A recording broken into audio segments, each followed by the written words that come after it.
Welcome to the Virginia is for Laughers podcast, brought to you by X2 Comedy. If you're looking to get more out of your Shenandoah Valley experience, then this is the podcast for you. You'll meet interesting people, musicians, and comedians that perform here and find out more about what you can do and see. Whether you live here or plan to visit, listen to explore what makes our unique slice of heaven. Now here's your host, Don Davis Womack.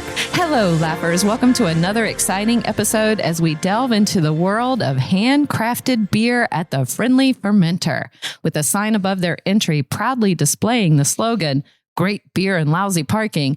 It has become a local hub for beer enthusiasts seeking a cozy and welcoming atmosphere. Joining us today is Sean Gatesman, the owner and brewmaster of this unique nano brewery located in downtown Harrisonburg. Sean's journey into craft brewing started with a passion for experimentation and has grown into a thriving community space. Let's explore the story behind the Friendly Fermenter and the man behind the taps, Sean Gatesman. Welcome to the show, Sean. It's great to have you on today. This thing on? Okay. Hey, thank you for having me. Excited to be here. Excited to have you here. Yeah, we're here in your nano brewery right now. It's been fun to set up, and you have gotten me a beer here. Yeah. What am I drinking right now? So you are having one of our latest fruited sour beers. Okay. It is a dragon fruit sour. And like a lot of our beers, we like to come up with names that are fitting to the beer. So it is called Enter the Dragon. Yes. Fun. Thank you. Thank you. Yeah, we thought it was great. Get a lot of compliments on that one. And coincidentally, we do a lot of fruited sours. I try to keep a sour on tap all the time. One of the many boxes we like to check on the tap list at any given time.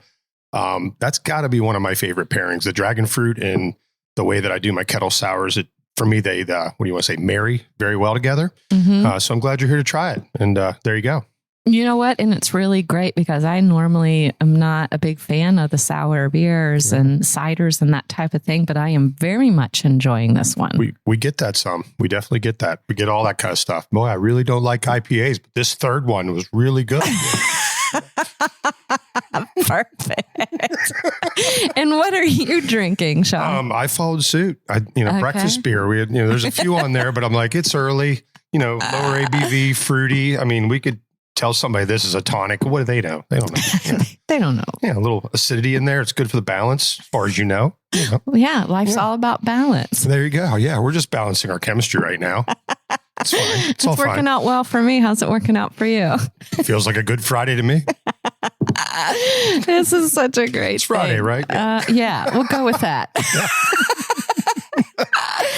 I was checking out just different things about you on the internet. Oh, boy.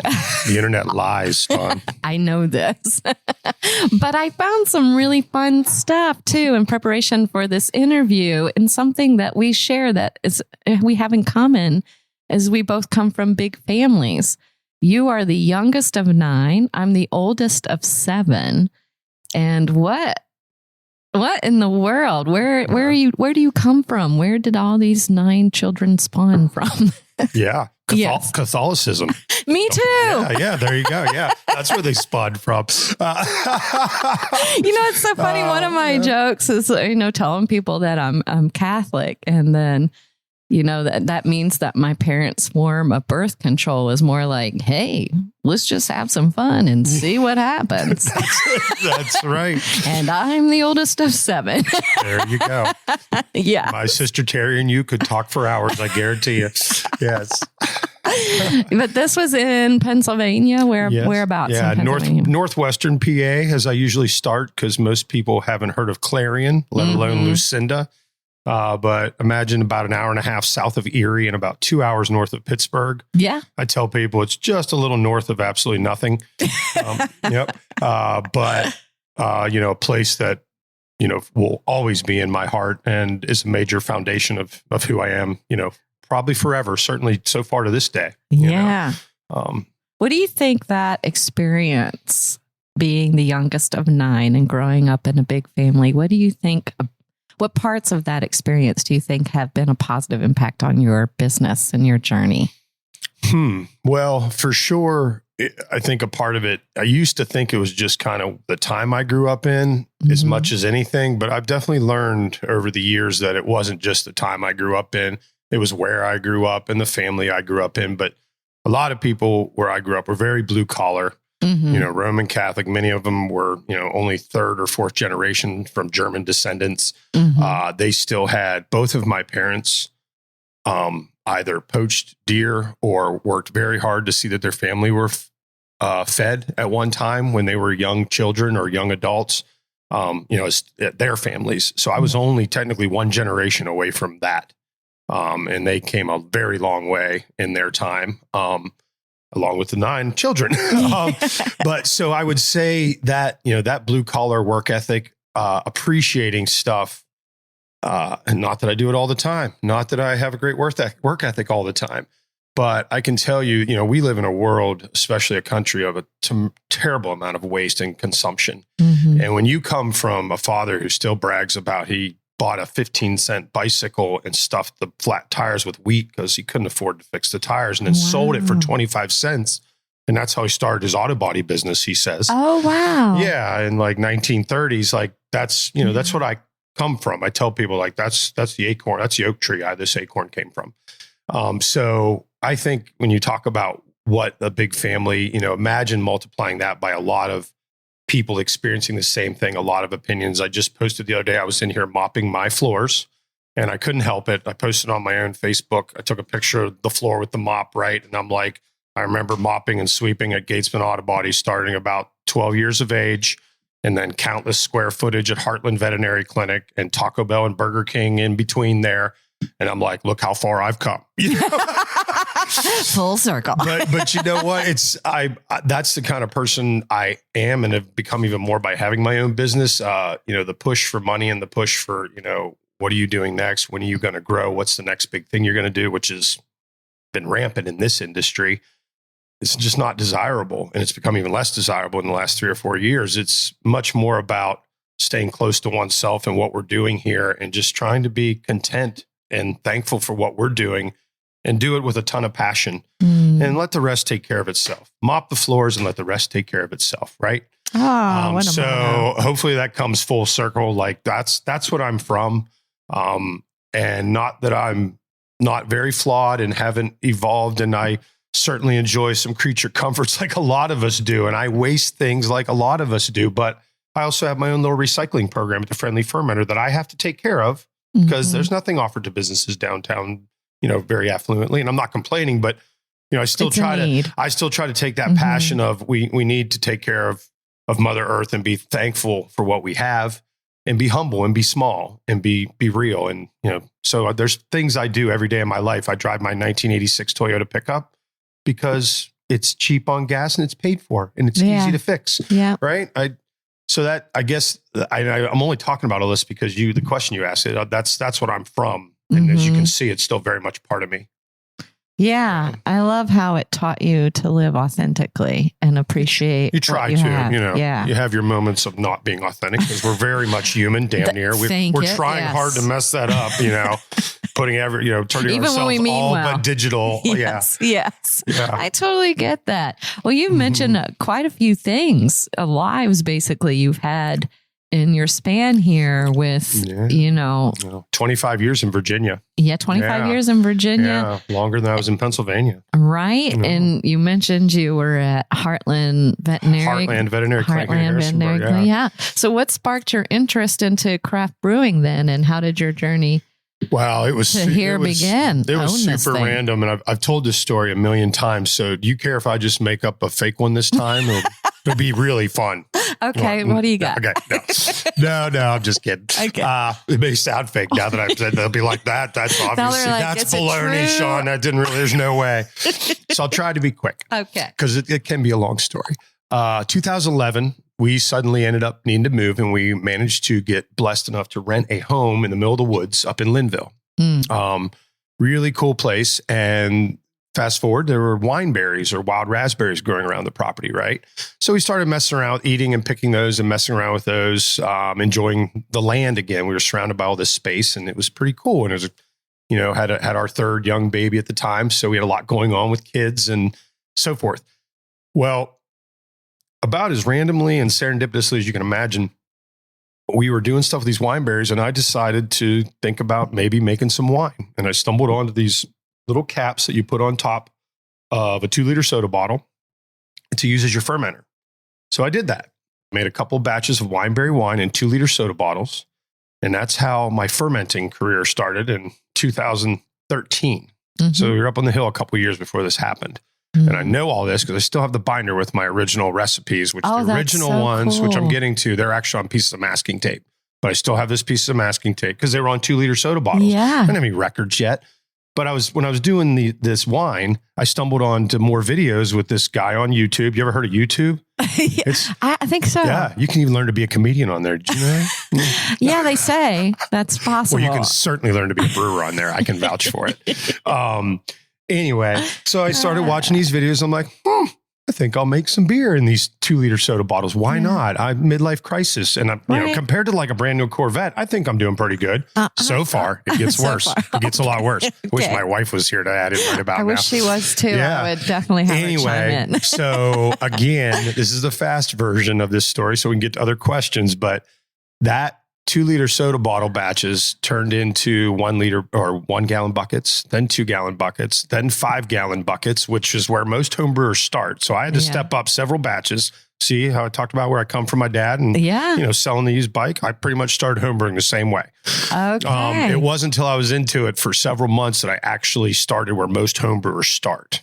But I already had a lot of knowledge because what I found, like any hobby or thing you take on, and you really enjoy it, I think one of the things that tells you're on the right track is not only is it like you're excited about it, right? But you find wanting to learn more, like that, the needing to learn more about it is not work. Yes. A lot of learning and having to learn stuff feels like work, right? We hate school, blah, right? But I remember when I was homebrewing, I enjoyed learning about stuff and new techniques and how I could make things better as much as I did doing it. So then I'd learn, I'd get a new gizmo, I'd make another batch, and that cycle kept going for months. Yeah. And it went very quickly. And then what happened somewhere shortly along the way, in fact, I remember this was still back at the 2-liter soda bottles. I made one batch in those 2-liter soda bottles that a couple of my brothers and my brother-in-law were like, "You made this?" I remember the inflection and everything. They couldn't believe it. It sounds like. As I'm dumping it out of 2-liter soda bottles with the dregs in the bottom. And they're like, I'm sure they were, I think I remember my brother Data or what I'd be like, "I'll try this because I love you, Sean," right? Because they thought I was going to kill him, right? Which, if beer tastes good, it can't kill you. If it can kill you, you're never going to get it to your lips. Believe me, it'll smell so bad. Just for the record. But the reason I bring that up is watching people enjoy my beer. And enjoy that. And I guess that patted my back a little. Youngest of 9, I need to be petted. I tell people, I'm like, youngest of 9, I need petted a lot. What can I tell you? What do you expect? But I enjoyed that a lot. And I've always been a people person, as you and I kind of talked about. My wife and I used to be called the king and queen of camping in the early 2000s because we'd take people camping all the time, like our friends and stuff. And we'd have get-togethers. We had a room in all our houses we lived in called Gatesman's Tavern. And that was all before brewing. That was during the wine and bourbon years. Those were the good times. That was back when you could find bourbon at the ABC store. Now I don't know what's going on with that, but that's another story. So anyway, where were we? Your brothers couldn't believe you made great beer. I found myself really enjoying sharing the beer. So I enjoyed making it. Awesome. I enjoyed getting better at making it, and I really enjoyed sharing it. Yeah. And it just kind of went from there and kept going. And it was only a matter of short time till a couple people started being like, you need to be doing it. You need to be selling this, blah, blah, blah, blah, blah, And I'm like, "You're crazy. Like, I've got 3 kids. I'm a practice manager, veterinary clinic. Like, that's the last thing. You're nuts, right?" And it just kind of, it had to do with a homebrew shop, or in the homebrew shop model that we originally started with the brewery. That really was the catalyst for the initial business model in 2015. So as you can see, that went pretty fast, right? July of 2013, I started homebrewing in 2-liter soda bottles. In March of 2015, I have this too. I have the first spreadsheet that me and my buddy Chad swapped back and forth of possible, like, very initial numbers on like a homebrew shop, brew on site, maybe brewery. And then I'll skip all for now, but it went from there. That spreadsheet slowly but surely became a business plan and research, and went from, I can't do this, this will never work, to, oh, maybe this could work, to, hey, I have people interested in investing and doing this with me and helping me make this happen, and yada, yada, yada, business stuff, blah. Business. Yeah, let's talk more about the beer. Anyway. Let's actually do that. I hopefully I answered that original question. I think you answered it really well. And I love the lead in to talk to you about your menu of a full variety of beers that you have available. You do them in small batches. How does this approach allow for experimentation with different beer styles? And what are some of the unique creations you've introduced to our community? Oh, man. I mean, it's not only allows for what you're talking about, it literally is created for it, or it creates it, depending on how you want to look at it. I built this thing.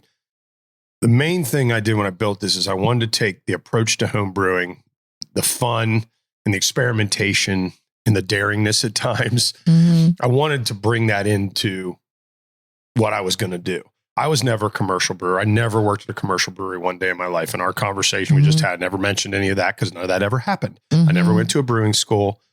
And I'm not the only person that's done this, but going back again to my talk about I'm not a businessman. I struggle to be driven by money and stuff.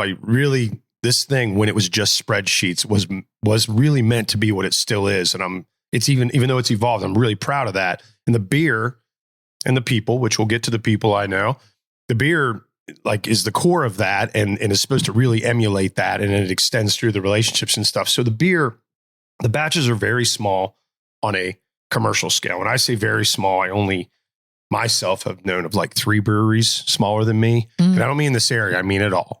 Okay. Now you will find smaller systems, but they're in satellite breweries that are mainly fed by much bigger breweries. I didn't know the that. next biggest nano brewery, I guess I'll still call them a nano brewery, but they do distribute, and I think they're a 5 or 7 barrel system, and I'm a 1.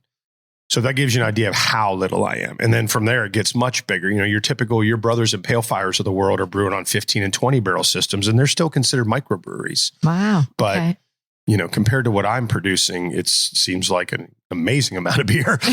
So very small. So I tell people that from a production and somewhat approach standpoint and how serendipitous we can be with what we're doing, it's more akin to homebrew still than it is to commercial beer. So it allows me to do, we're 6 years and change in, and I have 151 beers registered with the ABC currently. That doesn't include the little variants that we do.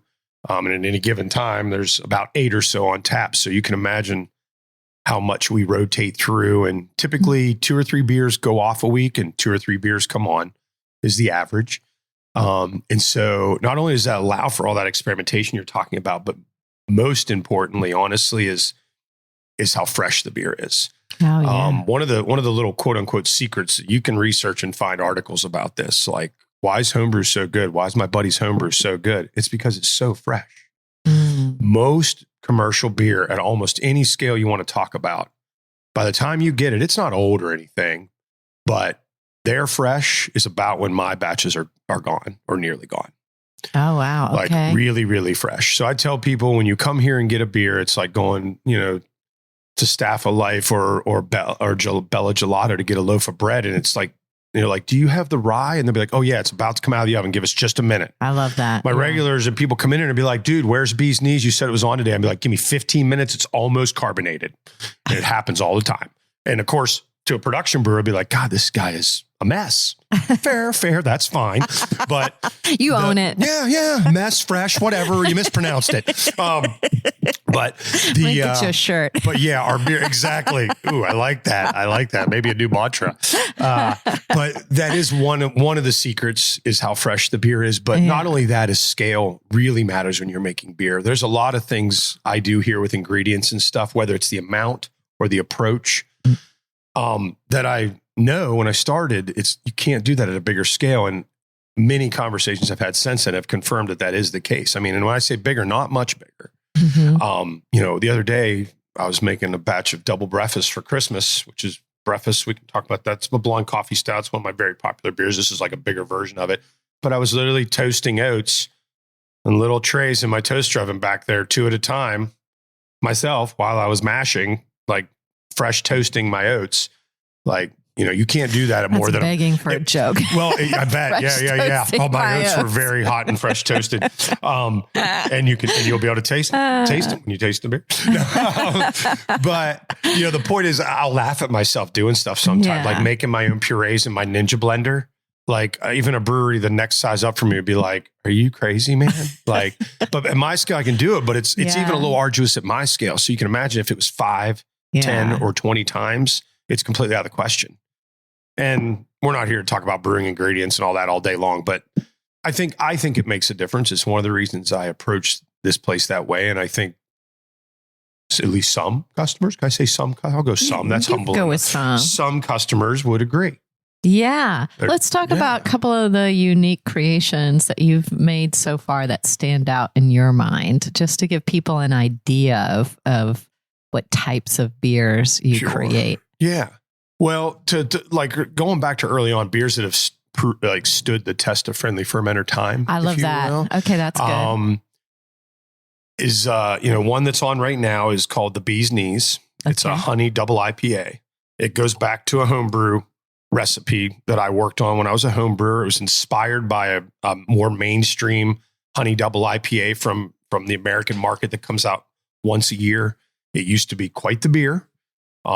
Like a lot of breweries that took off and got much, much bigger. I feel like, years ago, last time I had it, it wasn't nearly the beer then, and I haven't had it in a long, long time. My point is beers, a lot of times their inspirations come from a lot of spots. So I just wanted to kind of give credit where it was due. I had that beer now, 9 years ago, 10 years ago. I was like, this is amazing, right? Yeah. And it kind of I'm going to make a honey double IPA. So I remember making a batch for my nephew's, reception and people just going crazy about it. I remember thinking when the fermenter opens, this is going to be one of the beers. So the Bee's Knees is on tap now. It's probably in my top 3 or 4 popular beers. I try to do it several times a year at least. And it's a very, very popular beer. And one of the things that really makes it stand out is it just has a very complex and aggressive flavor profile. But when I mean aggressive, it's more like it's got a lot going on, but it's not unpleasant. But it's not for somebody that wants a Miller Lite either, and that's fine. And then another one that I did that was inspired by a beer I remember tasting years ago, is that blonde coffee stout I talked about, Breakfast. So it's a blonde stout, which at one time were not very heard of. And it's a beer that's basically blonde or dirty blonde in color, but it has the attributes of a stout.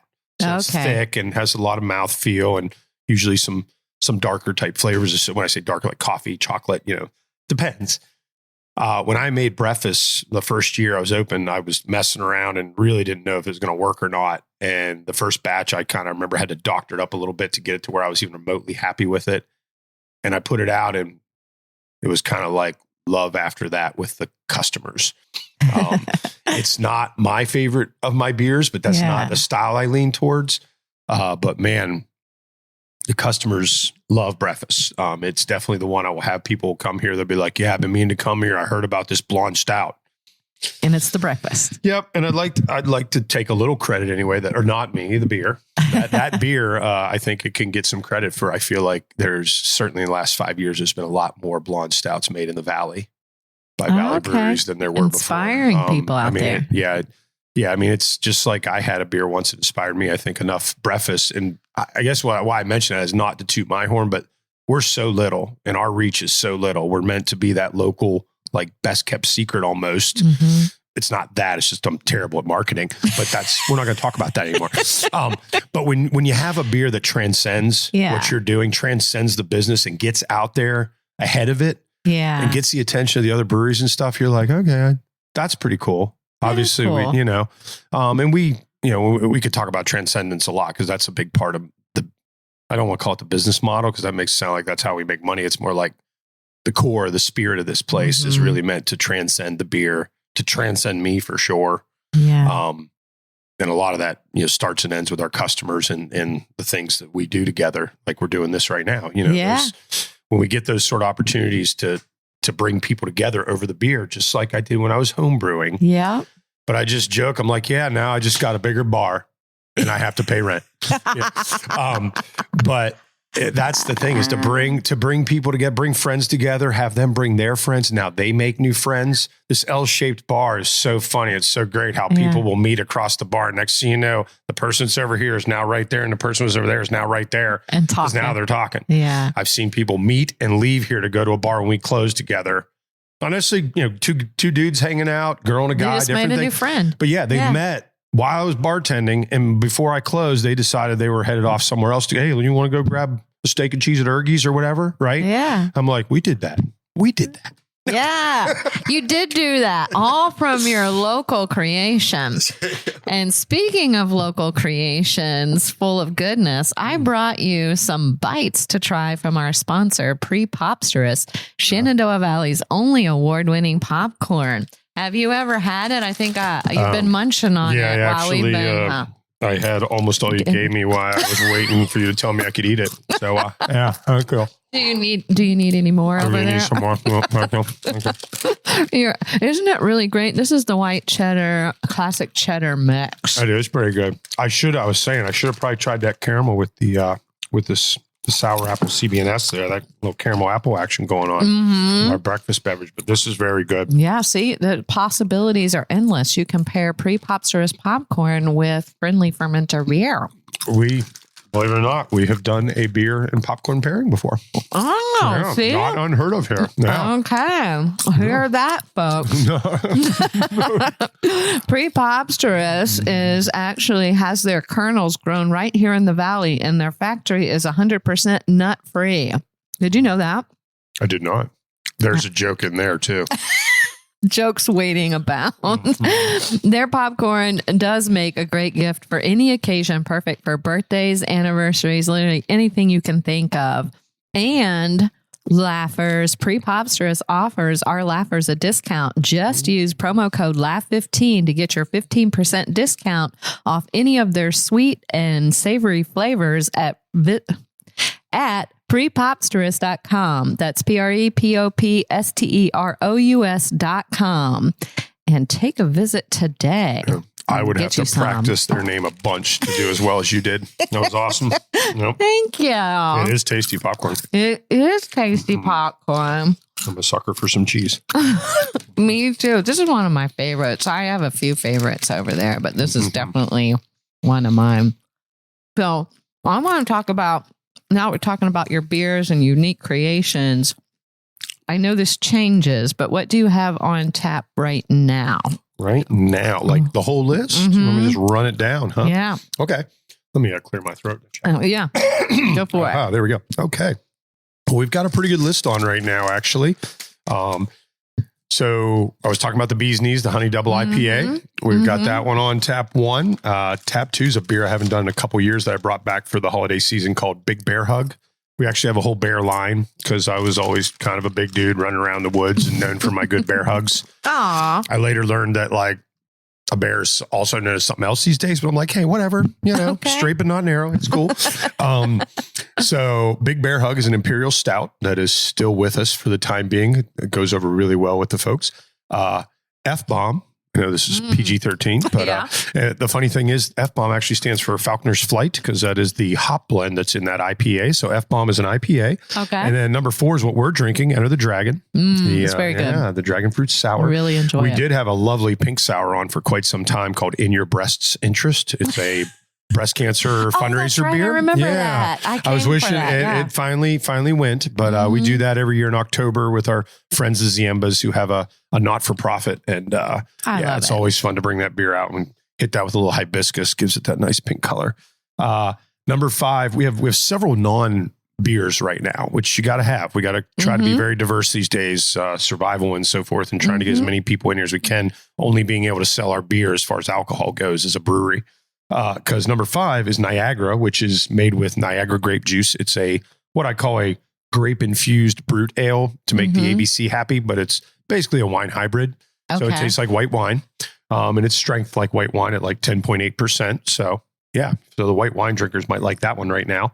Number 6 is almost gone, so maybe I won't even mention it, but boy, it was getting really good near the end. Yeah, Waning Light is an American pale ale that I had aspirations of doing every fall, hence the name Waning Light, right? Okay. I did that for 2 or 3 falls, maybe 2 falls. And this batch it was the first one in 4 years. So it is amazing how fast. I remember when I opened this place, one of my concerns was, am I going to have enough beer ideas? Will the beer be good enough? Will I have enough ideas? Will I run out of ideas?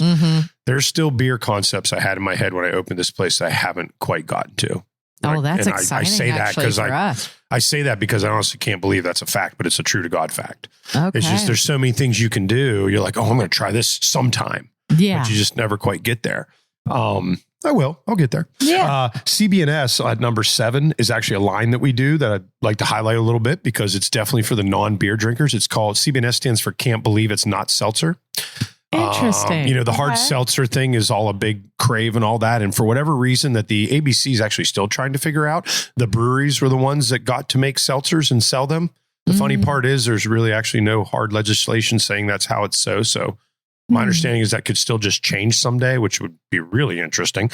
But anyway, that's a whole nother story, but that's a funny story about the beer industry for you. They literally, the truth is that the government, they're great. The ABC is great to work with, but the beer industry has moved so fast. They've been playing catch up literally for 10 years and they're still 3 years behind. Okay. And somebody told me they're like literally, anyway, seltzers, apparently there's still no hard legislation on who's going to be making and selling those, even though they're literally mainstream and have been for a couple of few years, right? Isn't that wild? Yeah, that is pretty wild. I, being the stubborn little nano brewer that I was, I put my foot in the ground back in the day and said, I'm not making freaking seltzers.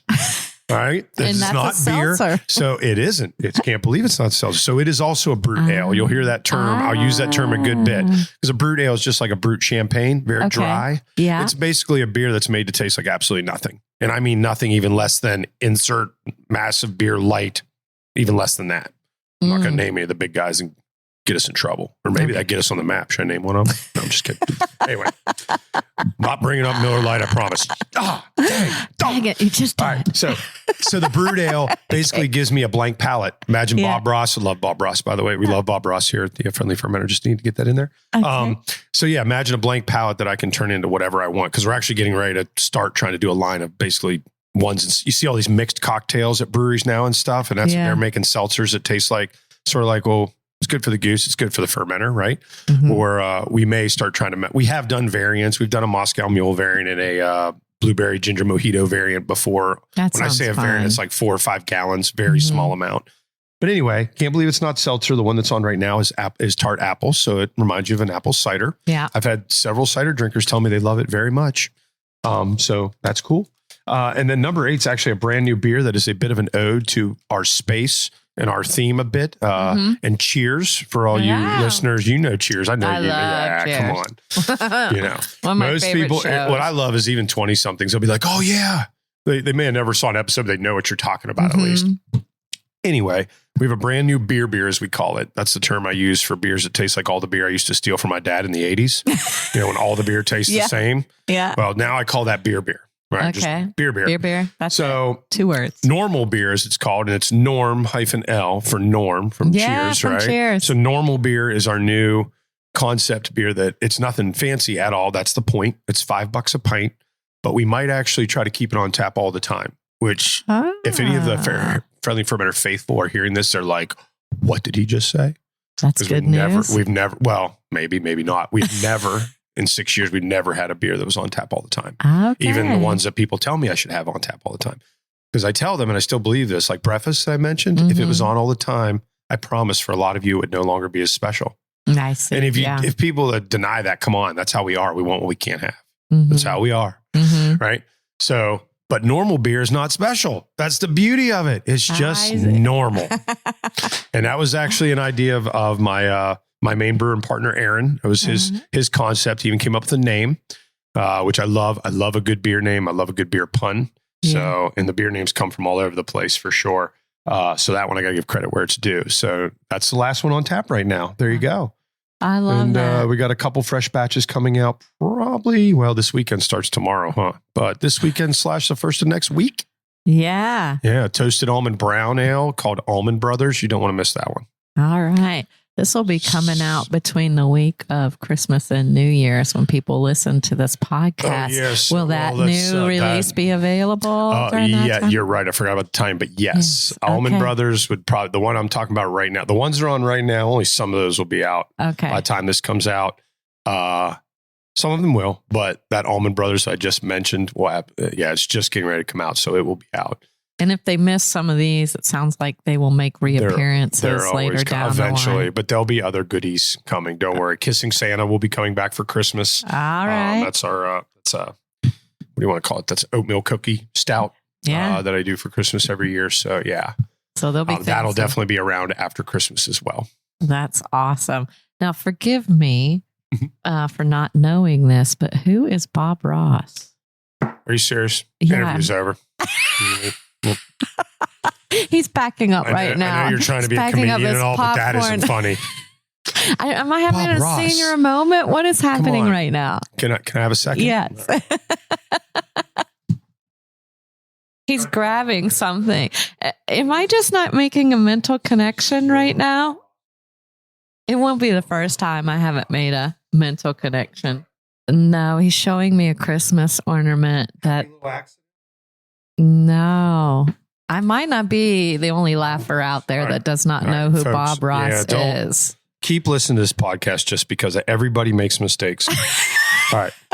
So Bob Ross, seriously, you don't know Bob Ross. That's amazing, actually. You might be the only human being I've met who doesn't know. So Bob Ross might be the most famous painter on the planet. And I'm even going back to like Da Vinci and all those guys. Oh, I'm having real problems then. He's just Google him and watch him on YouTube. Okay. So he was this great, like, probably gonna start laughing. Kinda, like, how could I not know? Like loving dude, like happy little trees, happy little accidents. He had a painting show and it was all about like this wet gesso painting that you could do real fast. And he'd do a painting in 30 minutes on a show. Well, technically less than that with commercials. You don't know who Bob Ross is. I don't. If I wanted to take another minute, there's a book. There's literally a book behind the bar called Happy Accidents with quotes of his. But I don't think that I'll let it go. I can't be the only one. This is a good reason to bring it up. He's got the Christmas ornament next to us. Yeah, guys, help us out here. We're gonna have to. We might have to take a poll. I don't know when this gets posted. We might need a poll underneath in the comments. I think so. Like, when we do the social media post, we'll do a poll. This thing's about to go Bob Ross viral. We're gonna say who knows Bob Ross? Yes or no? There can't be a picture. Yeah, Bob's no longer with us. He actually passed away when I was in high school. We even did like this project where we put up all these little pictures with his face and some of it in his quotes. My art teacher got into this. Okay. Oh, yeah. Wow, I can't believe it, man. Yeah, Bob Ross. He'll change your life. Yeah. Okay, I'm going to look him up and Seriously. see. I actually think taking the poll would be really interesting. We can't have a picture because there needs to be no mental can't clue be anything. in. No, absolutely not. And it's like yes or no. I mean, literally watching his painting shows was like meditation. Okay, I will check it out. I will check that out. This is fascinating. I met somebody that doesn't know Bob Ross. I know. You can't believe it. Like your brothers couldn't believe you make great beer. He was on PBS. Like he had to be on PBS when you were growing up. With you, Dawn, is what you're thinking right now. I swear. Well, you were the oldest. Maybe you weren't allowed to watch TV. You had to take care of the other kids. Huh? Exactly. So, see, man, now the truth comes out. I bet your younger siblings know who Bob Ross is. Now I'm going to take a poll with them. There you go. Oh my goodness.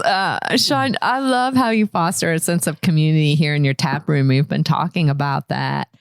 What role, if any, do your customers play in shaping your beer offerings?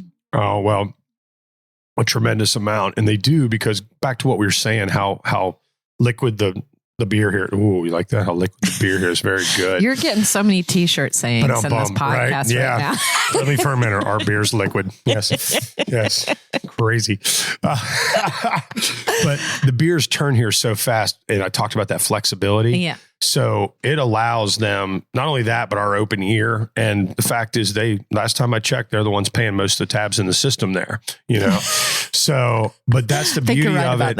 If they'll say to me, hey, when you bringing this back? And I'll be like, I wasn't going to, but now I'm gonna, because you're the second person to brought up this week or whatever. And I can literally probably have this stuff and be brewing it the following week, and it can be on tap 2 or 3 weeks later. And it's hard for a bigger model to do that because they've got all this backup of beer that has to get served, and you got to do something with it. Once you make 20 barrels of beer, you got to do something with it, right? And a lot of it, they try to sell it to distribution, but that's a whole different world out there, especially in the last 5 years. So that's the beauty of there's obviously downsides, and we'll skip that question entirely today if you want. But the beauty of being these small batches is that flexibility and that engagement. And, you know, having some of my homebrew customers back in the day, I've had a couple of them to come in here and brew a beer with me that they made, and we made their beer here and sold it. So because of that flexibility, it gives us the opportunity to do that. So they're very, very big influence, not only on what beers come up next in a lot of cases, but the new beers, names of beers. Many of the names I didn't come up with.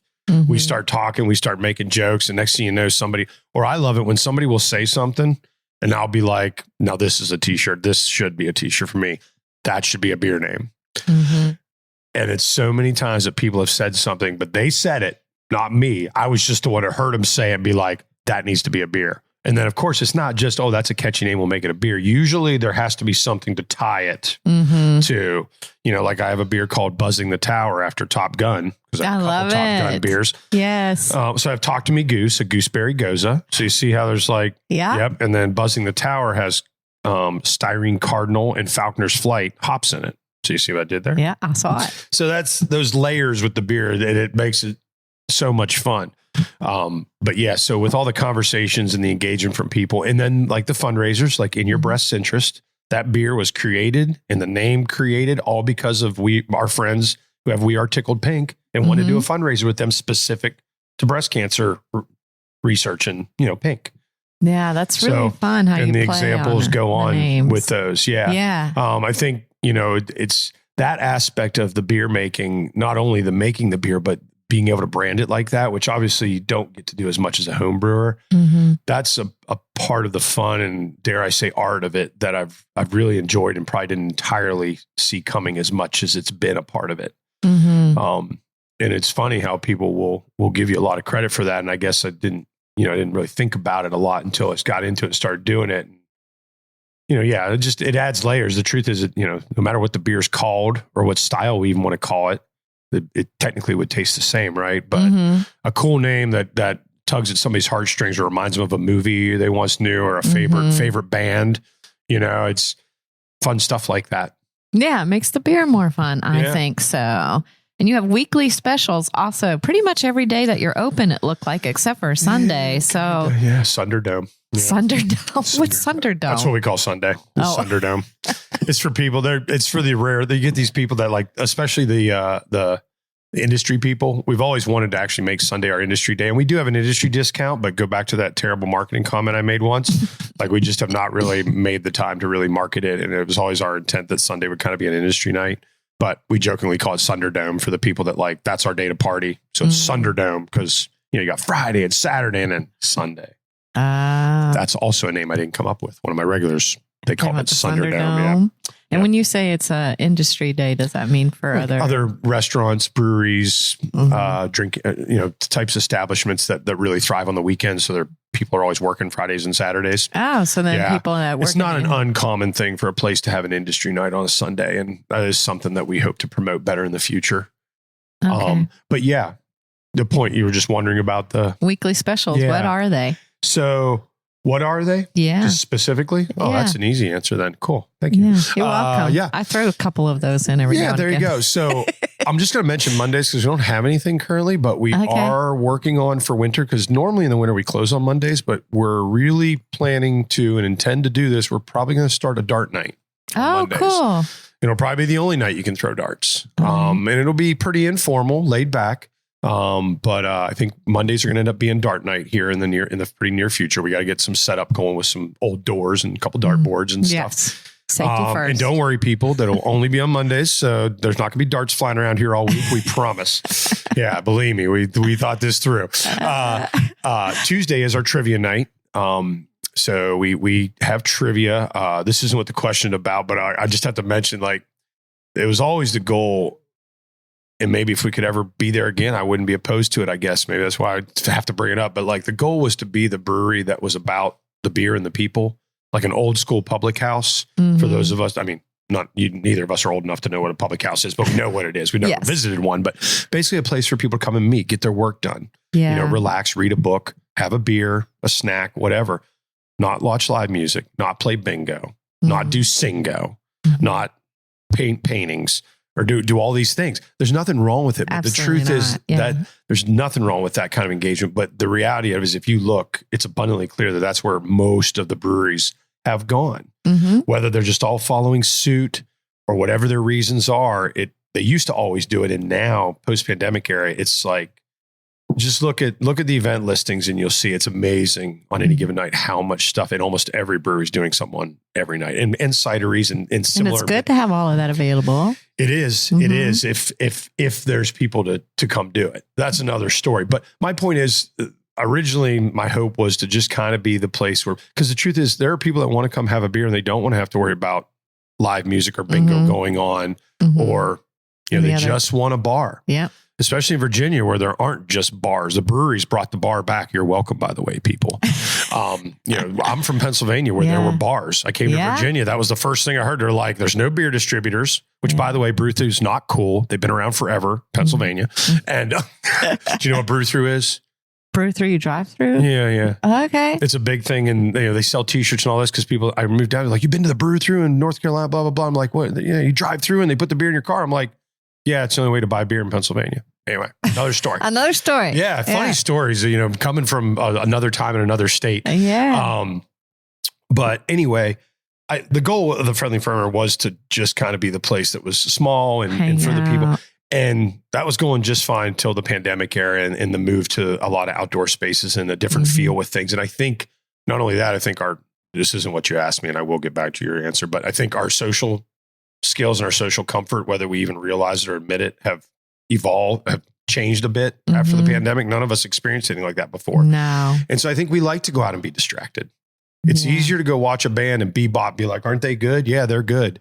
As opposed to like sit down and be like, so how was your day? How's work? How's your family? Life going? Right?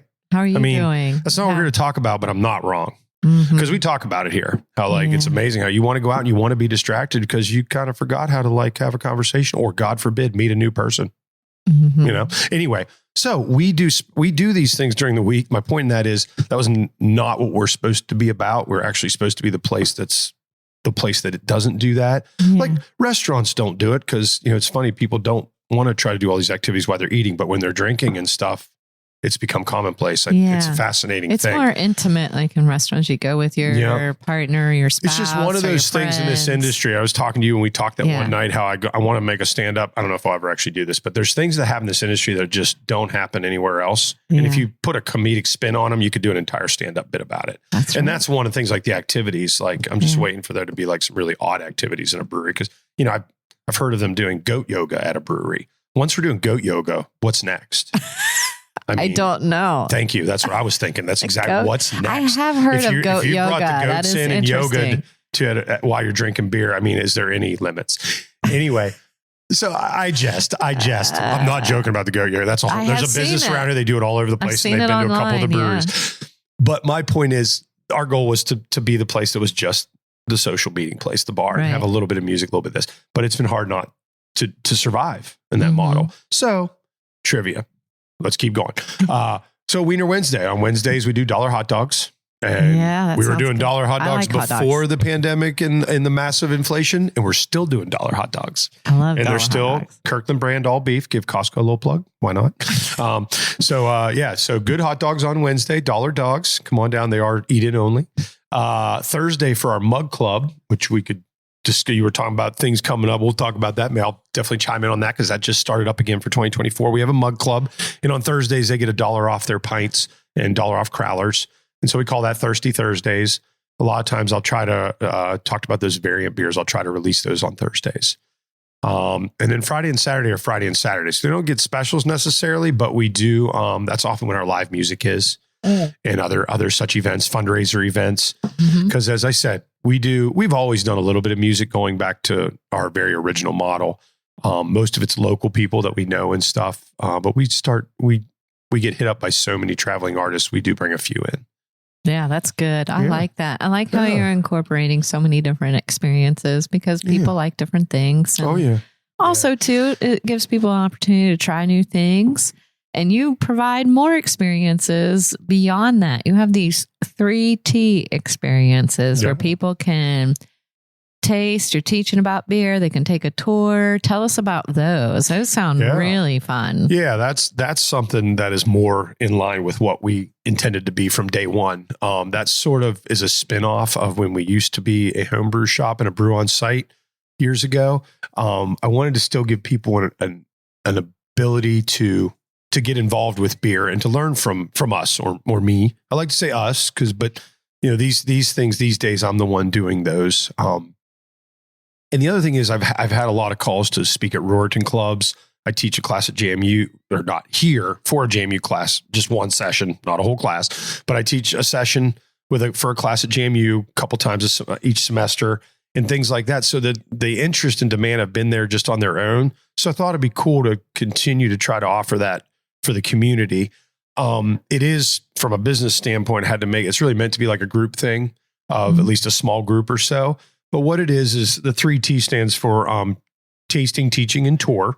So we bring people in. We usually do like a 4-taster flight of the beers we have on tap at the time. And we'll sit down and do like a brewmaster's experience, if you will, where they'll sit with me and we'll enjoy the beer and talk about the beer ingredients, beer, the beers we're drinking, beer culture, anything they really want to. I always tell people, if I know, I'll tell you. And if I don't, I will make it up. It's not a problem. And then kind of culminate that with a little tour of our facility in the back, which I use facility very lightly. It's a very small space. But and sometimes I've come to learn that what's neat is I used to be almost like embarrassed to show it. Like, I know you look through the glass at these microbreweries and see these big old tanks and stuff. And I bring you back here, but what I started discovering is people, they have the beer. And I'm, again, not trying to toot my horn. This is just reality. They have the beer, and then they ask to see it, and they'll be like, wait a minute, you made all that back here? And they can't believe, because they enjoy the beer so much. And, some of it really stands out to them that they're just like, wow. So it's almost like the smallness is impressive in a way. And I'm like, and I've come to realize, I'm like, that's the thing. I tell people that's the thing, that it's small and handmade. And so I think it's something that should matter. So I thought it was funny when I went from like being a little embarrassed about my tiny brewery to realizing that it almost surprises people, because it's like David killing Goliath type thing, like how could he have possibly done that? Right. And that's what I get when they're like, I've literally had people look at me, they're like, you make that all this here. I already told them I make it all here. But when they see that, they'll be like, wait, you make it all in here? Yeah. They're like, how do you do that? Yeah. But I tell them, I'm like, handmade like Mama used to make, Yeah. Can you imagine how good, Mama's cooking? Imagine how good her beer would have been if she made beer like she made her home cooking, right? Right. I love that. I think it makes your place unique and special. Thanks. But you're welcome. But I imagine there have been challenges in your journey. What kind of challenges did you face in transforming your love of brewing into a successful business? Well, alcoholism. We're starting no, I shouldn't joke about that. That's not nice to joke about. No. There's help out there for that. No kidding. Yeah. My challenges were a few. One is that, I never had started my own business. So obviously that had its own innate challenges. And the other thing was doing it, as a family man with a wife and 3 children. I had no desire to lose touch with my family, lose touch with my life with my family. So those balances are very challenging. I think there's many a divorced couple that can vouch for that. And I am, I guess, proud. My business has been a challenge, especially after the pandemic.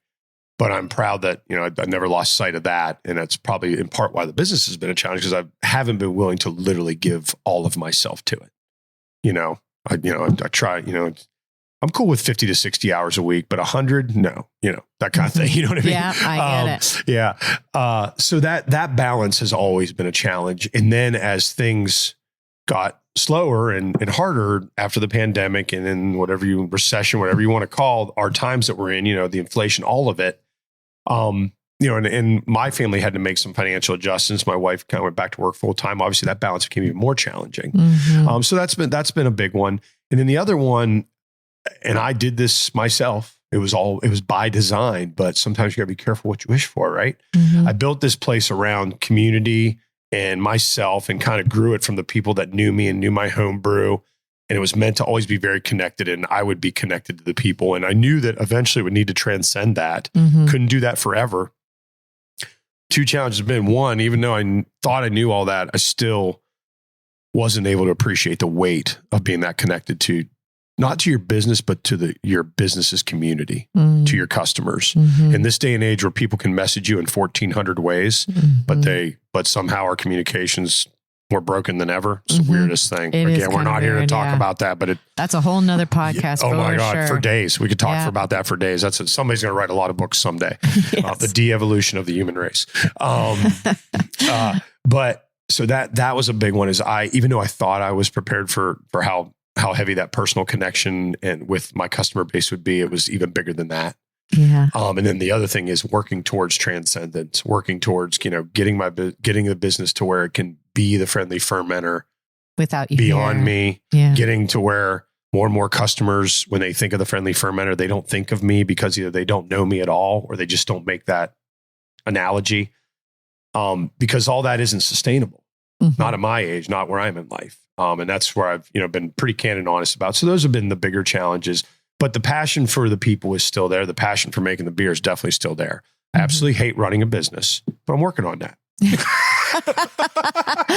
I can appreciate that. I'm a comedian, and also basically a comedypreneur and a producer and all of it. Yeah. And you can't like all of it, I guarantee you. That comes with its challenges too. And X2 Comedy continues to grow. I'm so grateful for that. That's a good thing. It is a really wonderful thing because it brings more joy and laughter in the world. But I too am looking and going through that transcending of myself and not having to be in or part of everything. Yeah. And it is an adjustment. Yeah. To build the team beyond yourself. Yeah. I mean, it can happen because I think we've been trying to do that all this year, honestly, and slowly but surely. Yeah, it's not it does work. I mean, obviously people sell out and disappear all the time. That's not my intent. Yeah. But I think it's starting to happen some. It's neat when I'm in here bartending on a Friday night, and more of my revenue will come from people I've never met or don't know me than my regulars.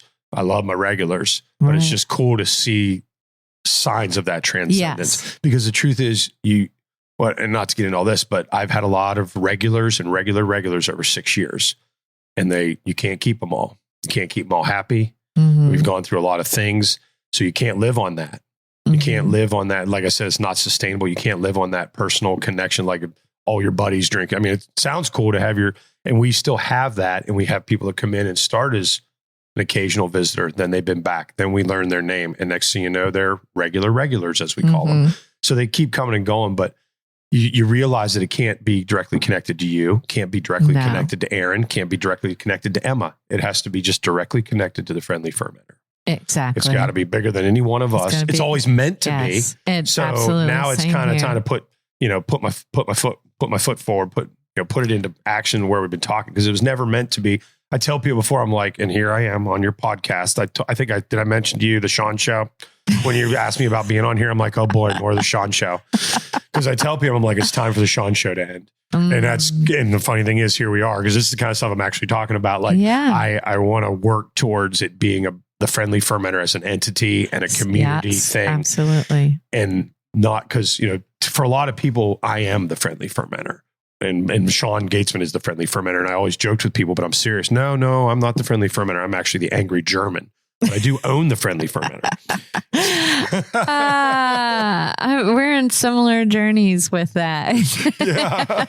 Except I don't think I'm the angry German. Well, no, you can't be. That's me. You can't take my moniker. No, absolutely not. I don't know what I would be. I have a Polish descent. Polish woman. Like we and I were saying earlier, whether it was, I guess when you first got, I've found that owning and operating your own business and starting it, it's like so many other things in life. It's a balance, the yin and the yang, the good and the bad. And, you don't get all the fulfillment and love that I feel from this place and what we've done without all the heartache and the sleepless nights and the text of what's on tap when it's 3 places online, that's a communication thing. I'm like, I'm going to send you 3 different links. This is what's on tap. Stop texting me.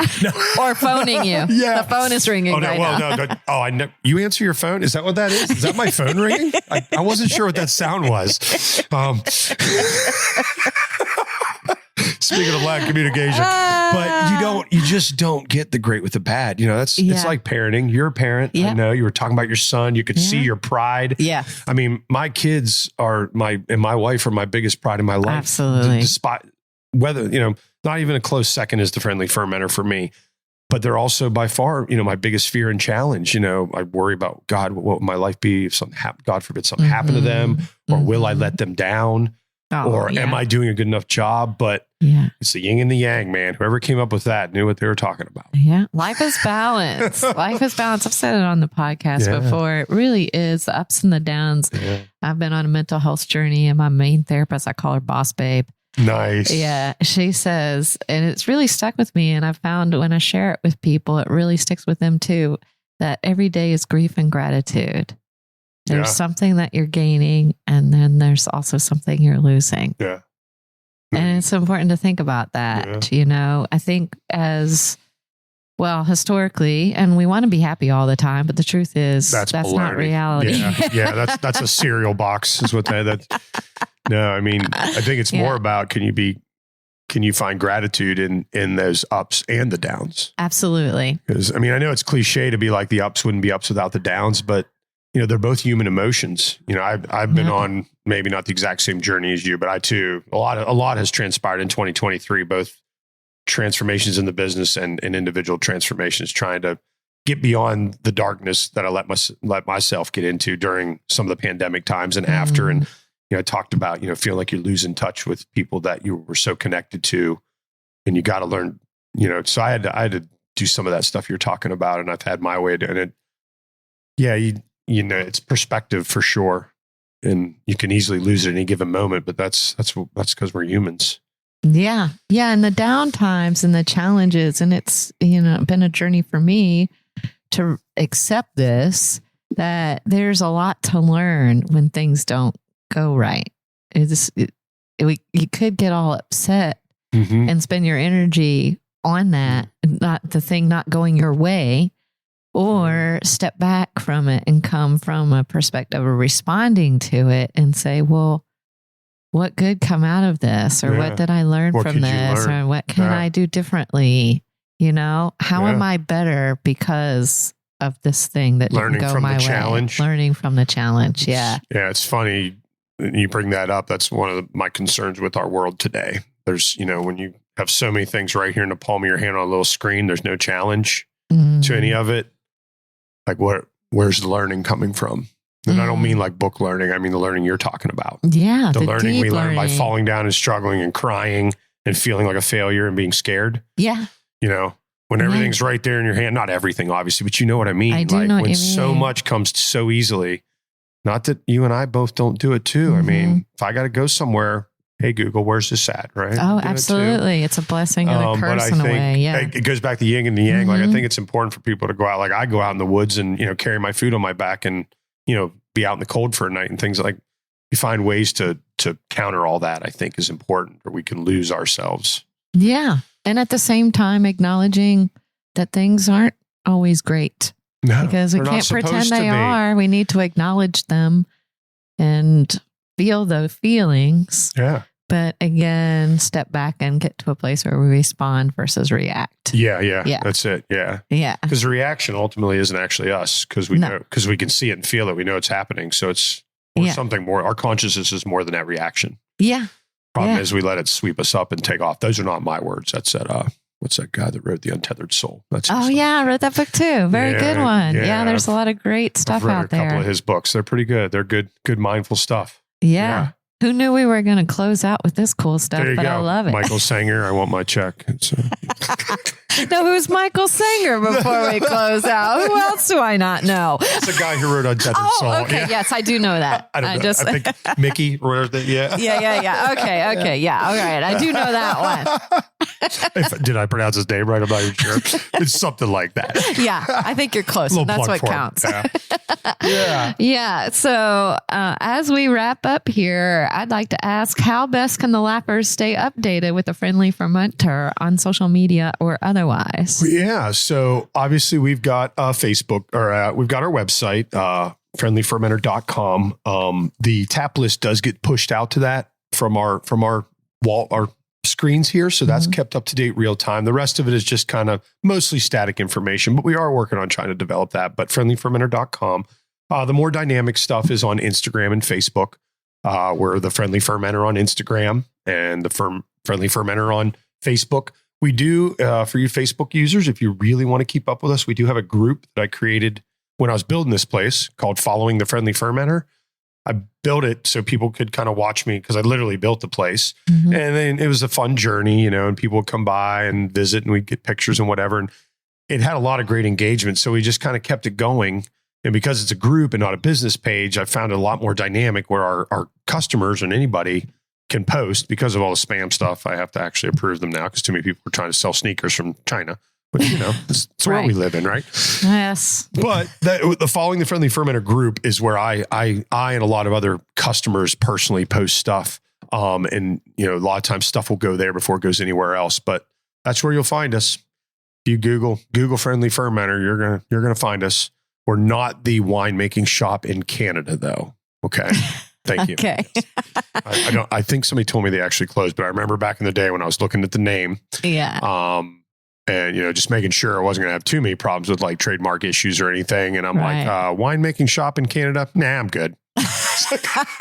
Still great to clarify. There you go. Yeah. So Just I don't want anybody rolling up to Ontario being like, that Gatesman guy's full of baloney.